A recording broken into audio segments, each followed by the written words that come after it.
What's good, everyone? Britt here. I've been playing Crisis Core Final Fantasy VII Reunion, and I can finally tell you a little bit about it. So this game is a remaster of 2007's Crisis Core Final Fantasy VII, which launched on the PSP. It follows Soldier member Zack Fair on his search for a dude named Genesis, but what makes this game's narrative more important than anything is that Crisis Core is a prequel to Final Fantasy VII. For those of us that are familiar with Crisis Core's narrative, Square has made it very clear we shouldn't expect new story content, and now that I'm 3 chapters in, I can say they were telling the truth.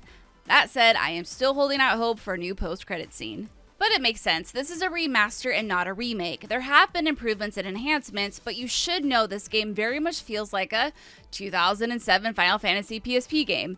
If you don't have a particular nostalgia for this sort of thing, including random battles, and I mean frequent random battles, some cheesy-ish writing and acting, etc., you might want to prepare yourself. So let's run down the major improvements. Crisis Core's graphics have been remastered in HD, new assets have been cooked up, certain character models have been recreated, and we have better camera control. Original composer Ishimoto Takaharu has returned with new music, the game is now fully voiced in English and Japanese, and Final Fantasy VII Remake's voice actors have returned.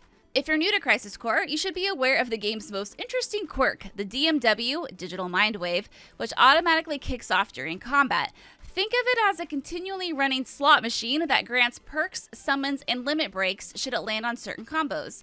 This system has mostly been left as is, but there will be no more modulating phase to interrupt your gameplay, and if you know, you know. You can also choose when you use your limit breaks or summons during battle, which was so needed.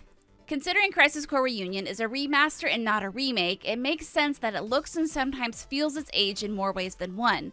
That said, hanging out with Zack and experiencing this emotional and captivating journey on a PS5 has been a lovely trip down memory lane. Just come equipped with the right expectations, and so far, Crisis Core Reunion is an awesome way to learn about the backstory to one of the most famous video games of all time.